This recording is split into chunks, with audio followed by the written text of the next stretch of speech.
আসসালামু আলাইকুম। আজকে রান্না করব মুরগি মাংস। পেঁয়াজ বাটা দিয়ে দিছি, দিয়ে ভালো করে একটু কষিয়ে নিয়েছি। কষিয়ে আদা বাটা, জিরা বাটা দিয়ে, লবণ দিয়ে, পরিমাণ মতন হলুদ গুঁড়ো, মরিচের গুঁড়ো দিয়ে ভালো করে কষিয়ে নেব। মশলাটা ভালো করে কষিয়ে নেব, যে কাঁচা গন্ধটা চলে যায়। দিয়ে দিছি দারচিনি, এলাচি কয়েকটা গোটা গোটা, 5-6টা কাঁচামরিচ দিয়ে দিছি, একটা টমেটো দিয়ে দিছি, দিয়ে ভালো করে কষিয়ে নেব। মশলাটা যত ভালো করে কষিয়ে নেব তত টেস্টটা বাড়বে। দিয়ে দিছি ছোট ছোট করে আলু কেটে নিয়েছিলাম।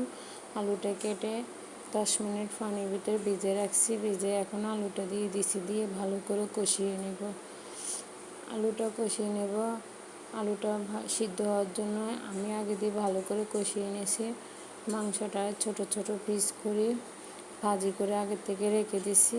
এটা দিয়ে এখন আলুর সাথে অ্যাডজাস্ট করে লাড়াচাড়া করে নেব। কিছুক্ষণ লাড়াচাড়া করে মশলাটা যেন অ্যাডজাস্ট হয় সবগুলোর সাথে, এই জন্য ভালো করে লাড়াচাড়া করে নিয়ে এখন দিয়ে দেবো পেঁয়াজ বেরেস্তা। পেঁয়াজ বেরেস্তাটা আমি আগে দিয়ে পেঁয়াজটা ভেজে রেখে দিচ্ছি। পেঁয়াজ বেরেস্তাটা দিলে খেতে অনেক ভালো লাগে, টেস্টটা ভালো আসে। এজন্য মুরগি মাংসের সাথে, যে কোনো মাংসের সাথে পেঁয়াজ বেরেস্তাটা দিলে টেস্টটা ভালো আসে, খেতে অনেক ভালো লাগে। আপনারা চাইলে এভাবে রান্না করে দেখতে পারেন। দিয়ে দিছি ভাজা জিরা গুঁড়ো। ভাজা গুঁড়োটা দিলে ফ্লেভারটা ভালো আসে। গোস্তের সাথে ভাজা জিরা গুঁড়োটা দিলে ফ্লেভারটা ভালো আসে, খেতে অনেক ভালো লাগে।